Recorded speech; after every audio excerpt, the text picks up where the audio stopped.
प्रथम करूं गुरु वंदना, द्वितीय आदि गणेश, तृतीय सुमिरूं मां शारदी, मेरे कंठ करो प्रवेश। गजानंद महाराज की जय। ओम नमः शिवाय, ओम नमः शिवाय, ओम नमः शिवाय। श्रावण माह की जय जयकार करें। आज अमावस्या भी है। भगवान का सच्चे मन से नमन करके प्रार्थना करूं, लाडले हनुमान ये सिखाते रहना, सदा साथ रहना। आज बुधवार है, बुद्ध जी की जय। परशन्यु पावन धाम की जय, सालासर बालाजी महाराज की जय। श्री रामचरित मानस में ईश्वर की कथाएं, एक एक शब्द जो उसमें है वो जीवन में क्या सिखा देती है। और क्या, जैसा कि राजा महाराज दशरथ के साथ हुआ, कैकेयी ने 2 वरदान क्या मांगे कि महाराज दशरथ दुनिया से चले गए। वही महाराज दशरथ कितने प्रसन्न हुए थे जब बच्चे नहीं थे, पुत्रेष्टि यज्ञ हुआ तो राम, लक्ष्मण, भरत, शत्रुघ्न का जन्म हुआ। इसीलिए हमें श्री रामचरित मानस को पढ़ना चाहिए। राम जी, भगवान राम त्रेता युग में साधारण मानव बनकर आए हैं तो वही विष्णु, वो विष्णु ही है राम, वो राम ही है कान्हा, कन्हैया, खाटू श्याम। ईश्वर का जयकार करूं, मात कामाक्षा भवानी की जयकार करूं। श्रावण मास है, माँ पार्वती भोलेनाथ कामाख्या में हैं, सदा चमकते हैं। घर बैठे मैं जब याद करूं माँ तो साथ रहते हो। कोटि कोटि नमन माँ पार्वती भोलेनाथ। लाडले हनुमान जी, श्री सुंदर कांड पे छोटी छोटी बातें सिखाना। बाल राम कथा में मिली हुई पुस्तक से दिल को खुशियाँ आ गई है, दुख भी है। कैकेयी ने जो मांगा उसके बाद दशरथ जी दुनिया से गए, वो कितनी दुख की बात है। और मानव जीवन में ऐसा ही है, यही तो सिखा रहे हैं। संत श्री तुलसीदास जी महाराज को नमन। आज का पाठ, कल हमने चित्रकूट में भरत की कथा पढ़ी। कैसे भरत चले के आए अयोध्या से। जब भरत को पता चला पिता दशरथ जी दुनिया से चले गए, तो भरत राम के पास पहुँचे हैं और रास्ते में चित्रकूट में मिले। और उसके बाद सब बातें हुई। राम तो जाएंगे नहीं, 14 वर्ष है तो 14 वर्ष ही राम वन में रहेंगे। भरत ने बहुत प्रयास किया पर राम जी तो नहीं जा सकते। तो फिर राम किसी भी तरह लौटने को तैयार नहीं हुए। तो भरत ने राम से कहा कि मैं खाली हाथ अयोध्या नहीं जाऊंगा, आप अपना खड़ाऊ दे दीजिए, मैं उसी की आज्ञा से 14 वर्ष तक राजकाज चलाऊंगा। भरत का यह आग्रह राम ने मान लिया। भरत ने खड़ाऊ तो माथे से लगाई, लेकिन राम को जो भरत ने और कहा, राम हार गए, डर गए थे राम। भरत ने कहा प्रभु श्री राम को कि भाई ठीक है, आप कहते हो तो मैं 14 वर्ष रहूँगा, राजकाज करूँगा, लेकिन 14 वर्ष के बाद आप सीधे अयोध्या आ जाएंगे तब तो ठीक है, वरना वो 14 वर्ष के बाद मैं इस दुनिया से ही चला जाऊंगा। भरत ने ये बात कही थी और राम ने जब भरत की ये बात सुनी तो कांप गए थे राम कि मेरा ऐसा प्यारा भाई, ये राम की कथा, ये भरत की कथा, ऐसा अटूट रिश्ता दोनों भाइयों में। तो भाई राम की चरण पादुका को एक सुसज्जित हाथी पर रखकर लाए और अयोध्या पहुंचकर खड़ाऊ को सिंहासन पर रखकर उसका पूजन किया भरत ने। और भरत अयोध्या के महल में नहीं है, भरत अयोध्या के पास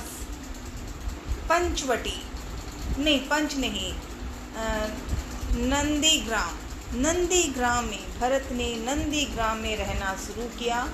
और भरत उसी रूप में है जिस रूप में राम और लक्ष्मण वन में वैसे ही कपड़े पहने हुए थे।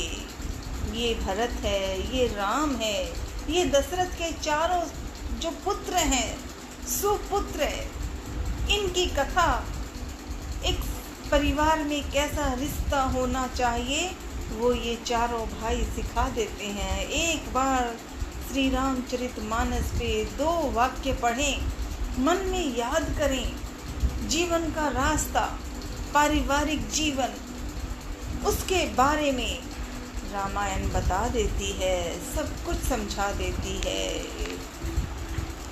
ओम नमः शिवाय बोले, ओम नमः शिवाय।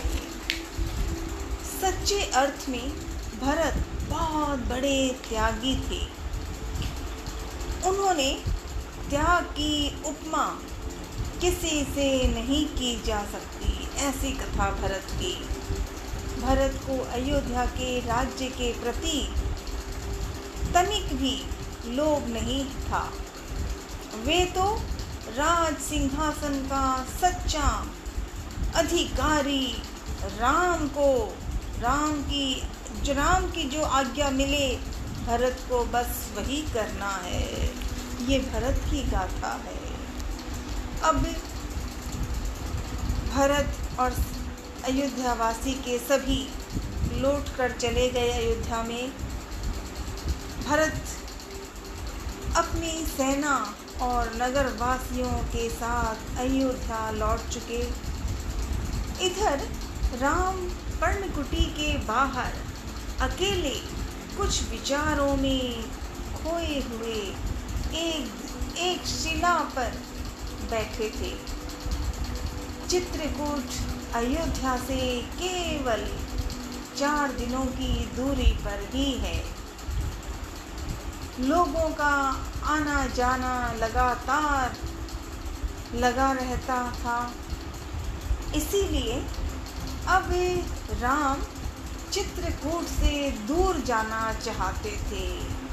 राम के मन में ये सब विचारें हुई और ये भी आए कि चित्रकूट में अगर रहूँगा तो वो अयोध्यावासी वो हमसे कहीं न कहीं तो ढूंढ के मेरे पास ही आएंगे और मैं किसी को तकलीफ़ नहीं देना चाहता, तो मुझे कहीं और जाना होगा, चित्रकूट से दूर जाना होगा। तीनों वनवासियों राम, लक्ष्मण और सीता ने, तीनों वनवासी अत्रि मुनि से विदा लेकर चित्रकूट छोड़कर दंडक वन की ओर चले गए। इस वन में राक्षस भी रहते थे। तपस्वियों का तपस्वियों का आश्रम भी था। राम को देखकर मुनिगण बहुत प्रसन्न हुए। मुनियों ने राम से कहा, आप मायावी राक्षसों से हमारी रक्षा कीजिए। ये राक्षस हमारे आश्रमों को अपवित्र करते हैं। तथा हमारी तपस्या भंग करते हैं। सीता माँ ने दैत्यों का अकारण वध नहीं चाहती थी। तब राम ने उन्हें समझाया कि राक्षसों का विनाश उचित है। वे ऋषि मुनियों को कष्ट पहुंचाते हैं और मैं उनको कष्ट में नहीं देख सकता। राम, लक्ष्मण और सीता 10 वर्षों तक 10 वर्षों तक स्थान बदल बदल कर दंडक वन में रहे। क्षणभंग मुनि के आश्रम में तपस्वियों ने ऋषियों का कंकाल दिखाया तथा राक्षसों के अत्याचार के बारे में बताया। सुतीक्ष्ण मुनि ने राम को राक्षसों के अत्याचार की कहानी बताई और अगस्त्य मुनि से भेंट करने की सलाह दी। मुनि ने राम को गोदावरी नदी के तट पर जाने को कहा, जिसका नाम पंचवटी था। वनवास का बाकी समय उन लोगों ने वहीं बिताया। लगभग अब जब ये लोग दंडक वन में आए हैं तो उन्हें वहाँ पंचवटी जगह थी, जिसका नाम है पंचवटी, गोदावरी नदी के तट पर। अब वनवास का बाकी समय वहीं तीनों उन्हें वहीं बिताएंगे, ऐसा सोचा। पंचवटी के मार्ग में राम को एक विशाल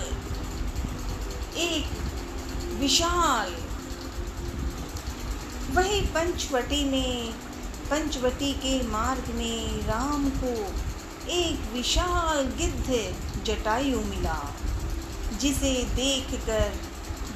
देखकर सीता जी डर गई थी। जटायु जी ने कहा, डरो मत, मैं तुम्हारे पिता का मित्र हूँ। वन में मैं तुम्हारी सहायता करूँगा। ऐसे कहकर जटायु जी और राम की बहुत बातें हुई। तभी जटायु जी को राम के साथ बहुत बातें हुई। राम जटायु को प्रणाम करके आगे बढ़ गए। पंचवटी में लक्ष्मण ने एक सुंदर कुटिया बनाई। कुटिया ने उस पंचवटी को और सुंदर बना दिया। इस बीच जो भी राक्षस आश्रम पर आक्रमण करते, राम उसका संहार कर देते।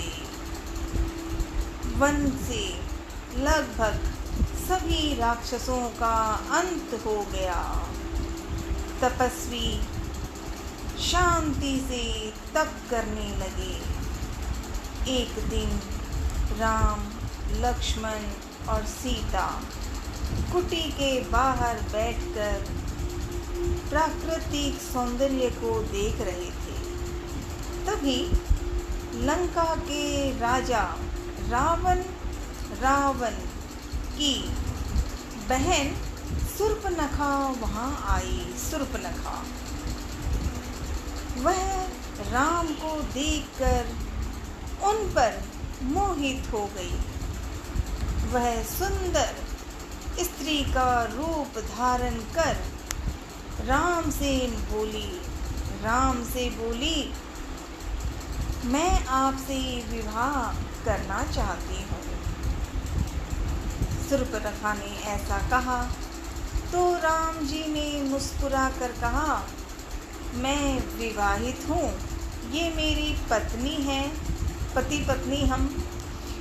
अब वह शूर्पणखा लक्ष्मण के पास गई। लक्ष्मण ने भी स्वयं को राम का दास बताकर उसे पुनः राम के पास भेज दिया।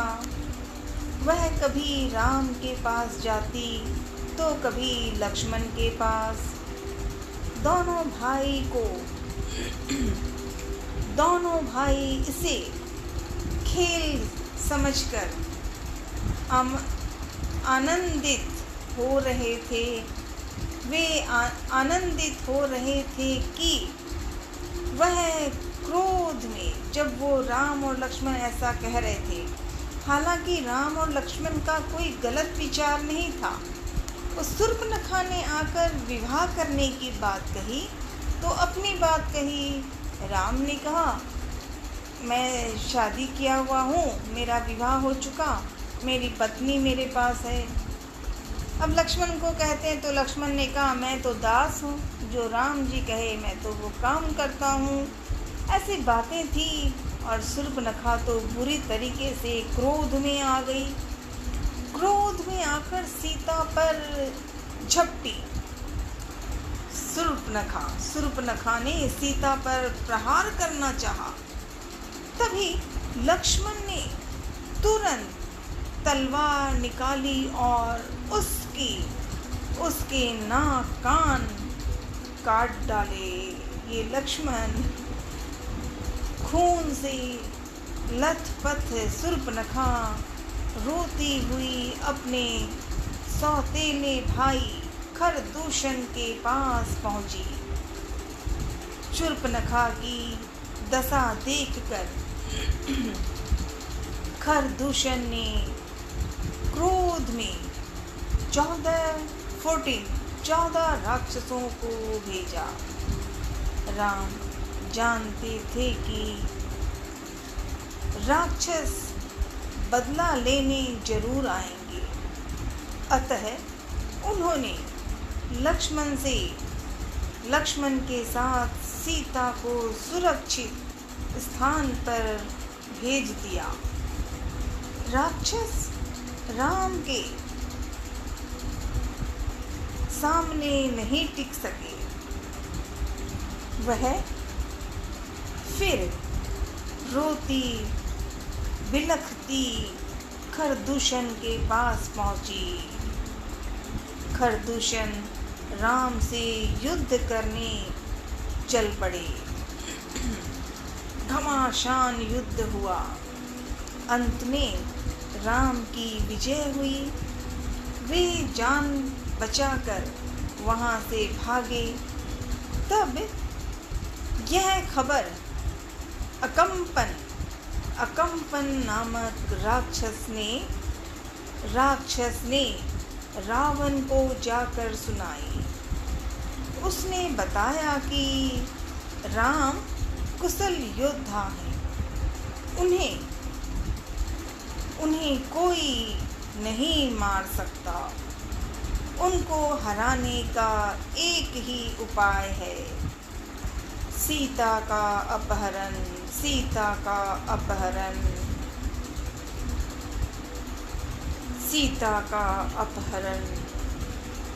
राम ने सीता का अपहरण करने का निश्चय कर लिया। रावण क्रोध में सीधे ताड़का के पुत्र मारीच के पास गया। ताड़का का वध राम पहले ही कर चुके थे। वह काफी क्रोधित था और राम की शक्ति से काफी परिचित था। उसने सीता हरण के लिए मना कर दिया और रावण भी मारीच की बात मानकर लंका लौट गया।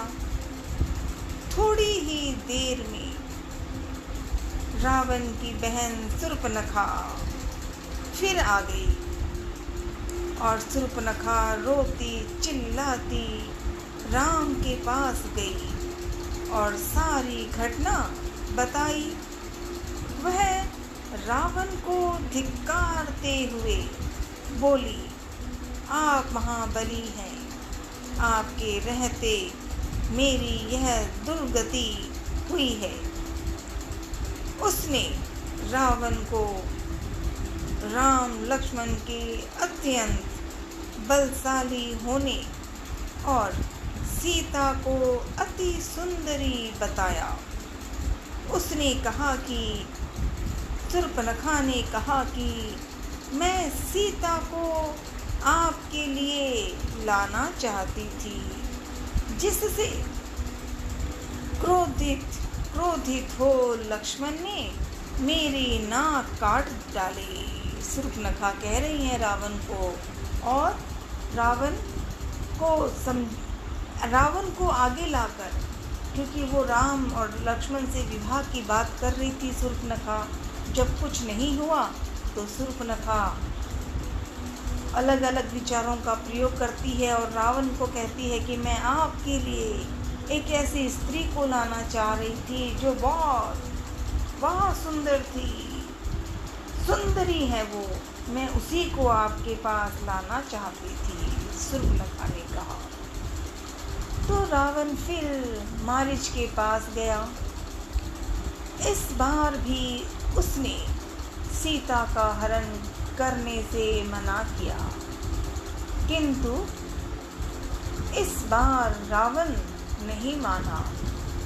उसने डांट कर मारीच को आज्ञा दी कि तुम मेरी मदद करो।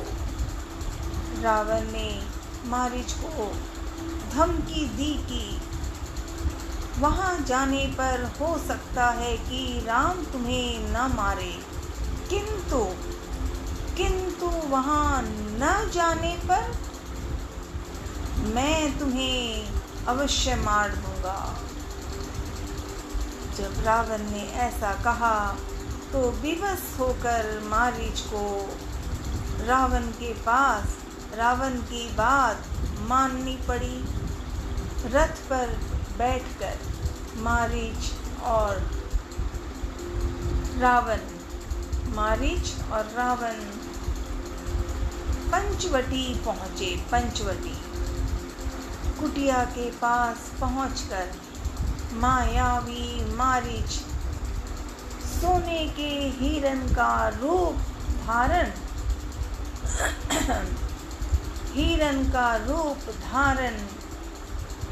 करके आसपास घूमने लगा। इधर रावण तपस्वी का वेश धारण करके पेड़ की ओट में छिपा था।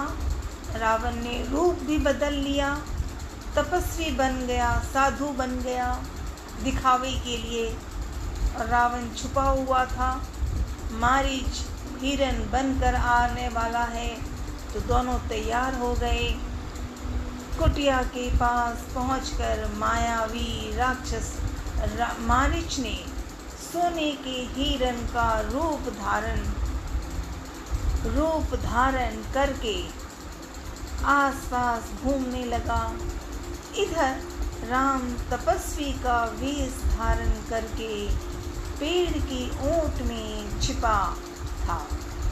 सीता उस समय हिरण को देखकर मोहित हो गई और राम से हिरण को पकड़ने के लिए कहा।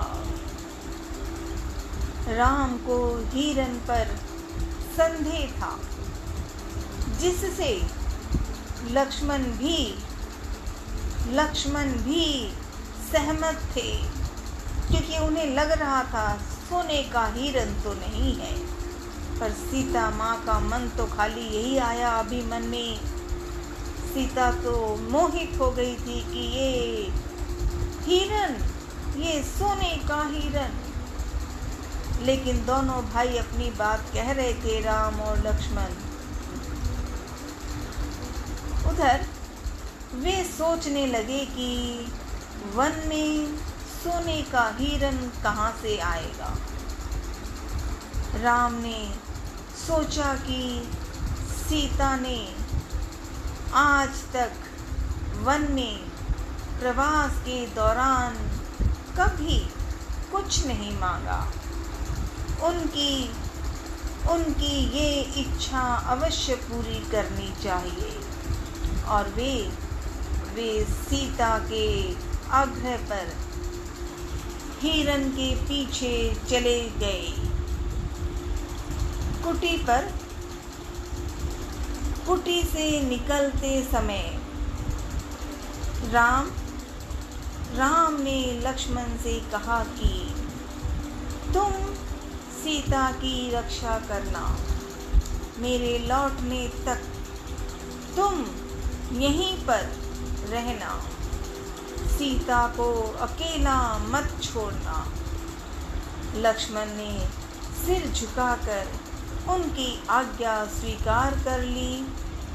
सीता कुटिया के अंदर थी और लक्ष्मण कुटिया के बाहर धनुष लेकर खड़े हो गए। लाडले लक्ष्मण ने, सीता घर के अंदर है और राम निकल रहे हैं वन को ढूंढने। और वो सोने का हिरन बना हुआ मारीच वहाँ आ रहा है, क्योंकि रावण और मारीच की बात ही यही थी कि सीता को यहाँ लाना है और जो भाई हैं राम और लक्ष्मण उन्हें दूर ले जाना है, ताकि रावण आकर उस पर प्रहार करे, उन्हें अपहरण कर ले। और रावण ने सीता का अपहरण करने के लिए ऐसे मन में विचार किए कि उसने अपना रूप ही बदल लिया रावण ने। और रावण ने ऐसा रूप बना कि पंचवटी में रावण और मारीच वहाँ अलग अलग रूप में आ गए हैं। तपस्वी बन गया रावण और हिरन बन गया मारीच। लाडले हनुमान, ऐसी कथाएं पुनः फिर सिखाना। ओम नमः शिवाय, ओम नमः शिवाय, ओम नमः शिवाय। कौने सो संकटे मोरे गरीबे को, जो तुम सो नहीं जाते हैं टारो। बेगी हरो हनुमान महाप्रभु, जो कुछ संकटे हो ये हमारो। ओम नमः शिवाय बोले, ओम नमः शिवाय, ओम नमः शिवाय। हरे हरे महादेव, हरे हरे महादेव, हरे हरे हरे महादेव।